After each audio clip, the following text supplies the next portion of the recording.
What's going on, everyone? Lullet here. Today we'll be looking at the Gemini credit card. Made a video about this more than a year ago, but it's finally out and ready for applications. I got the email today, so we're going to walk through what the high-level details of the Gemini credit card are, and from there actually go through with kind of the application process and walkthrough and see what that looks like. So with that, Gemini referral link in the description below, you know how it is. But with that, we'll get straight into it. So here we have the Gemini credit card, a Gemini MasterCard. Earn crypto rewards on every purchase. You have 3% back on dining, up to $6,000 in annual spend, and after that it's going to be 1% everywhere else. You have 2% back on groceries, and 1% back on all purchases. You have no annual fee, no foreign transaction fees as well, and no exchange fees when you acquire your crypto rewards. But they do say fees may be incurred for selling or converting those crypto rewards. And when you swipe, you have instant rewards the moment you swipe. The thing is, if you consider, for example, one of the competitors known as BlockFi, with their credit card, your rewards are going to be coming in after the statement closes, essentially about plus 1 month after the fact. But what Gemini over here is saying is essentially immediately when you swipe, those rewards, they go into your Gemini account balance.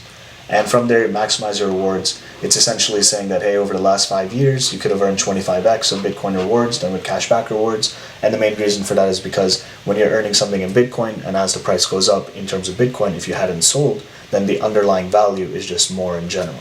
The other way to put it is if cashback percentages are 1%, then if you just did nothing but held on, then it's as if you got 25% back on your money from whenever you've been swiping that card. And technicality-wise, that's as if you made the purchase that many years ago, not just dollar cost averaging in terms of rewards over time, etc. In terms of color, you got your black, silver, and rose over here. And if you see the back of the card, Satoshi Nakamoto, and then silver over here, see the back. You can see Tyler Winklevoss, and so the Winklevoss twins are part of more on the investment side of Gemini, so you got Cameron over here. Feel free to pause, there's some details again reiterating the card features of the Gemini credit card. They come in some FAQs, so which cryptocurrencies can I choose from? So you have that same 50 plus, and there's a full list. I'll leave a link in the description below. And then over here, can I change my crypto reward type?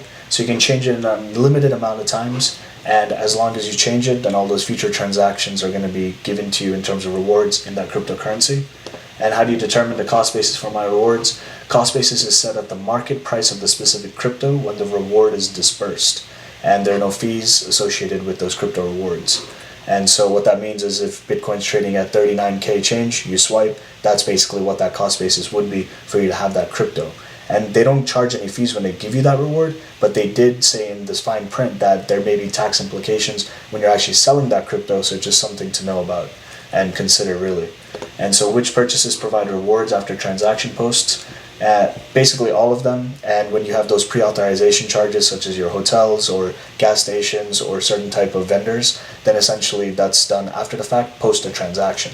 And regarding taxes, it's known as rebates versus income, the crypto rewards that you receive. So what they're getting at over here is they're implying that it's not really a taxable event, you getting these rewards, but then they do give their own disclaimer of it's for informational purposes only, not tax or legal advice. Consult your tax advisor for further guidance. It's official, you can apply for the Gemini credit card. So clicking on this email, the coolest thing I see is that you can actually see if you pre-qualify. And so essentially you're not going to impact your credit score. And using that tool, this is actually what it looks like. Clicking on the link, you basically see confirm your address, first name, last name, mailing address, city, state, etc. And so from there, when you press next, you'll go onto this screen, which is confirm your identity, so social security, date of birth. And as you scroll down right before you press submit, it says submitting this info will not affect your credit score. I wish I could be doing an unboxing for this, but unfortunately I wasn't pre-qualified. And when you submit this application, they actually give you the score and potential reasons of why. And so for me, I had too many inquiries in recent past, and in general, I've seen too many inquiries in the last 12 months if you've seen this statement before. So essentially, it's maybe known as credit-seeking behavior, and basically they're trying to mitigate their risk of folks that are just trying to spam apply and get X amount of credit in a short-term period, which is not what I was trying to do, but I understand over time, just being in this hobby, I think you know how it goes. So just some information there. And if you do apply, do check out the link in the description below, $10 in free Bitcoin from Gemini if you don't have Gemini already.